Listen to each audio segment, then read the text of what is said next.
Naomi captures Shiori and forces her to call Jack, arranging a meeting under the pretense of a date. When Jack arrives at the location, he finds Shiori being held hostage and is immediately confronted by Naomi, who is determined to expose him as Kira. But the boy continues to deny it. As a last-ditch attempt to make him reveal his true identity, Naomi reveals her real name and tells Kira to eliminate her if he wants to save Shiori. At that moment, the police begin to approach the area, and taking advantage of the fact that Naomi is distracted by the sound of the sirens, Shiori breaks free and starts running toward Jack, trying to escape from her captor. Naomi shoots Shiori, who loses her life in Jack's arms. Feeling guilty for eliminating an innocent person, Naomi immediately regrets it and takes her own life with a shot to the head. One more person failed to capture Kira. It turns out that when Naomi went to confront Light for the first time, she ended up revealing herself to be Rei's fiancé. Jack then began to investigate, and by speaking to the priest who would perform the wedding, he managed to find out Naomi's real name. He used the Death Note to force her to lure Kira into the gallery so Elle could observe the situation.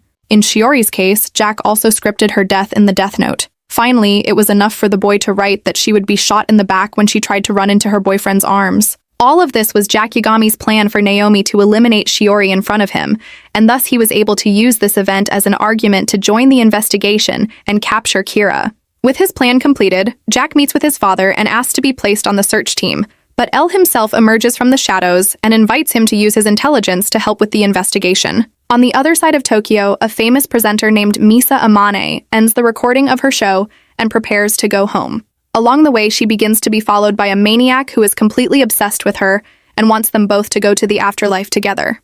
However, when he finally manages to corner her, the lunatic suddenly suffers a heart attack, falling to the ground lifeless next to the Death Note. The girl touches the notebook. If this video gets 10,000 likes, I will make part 3.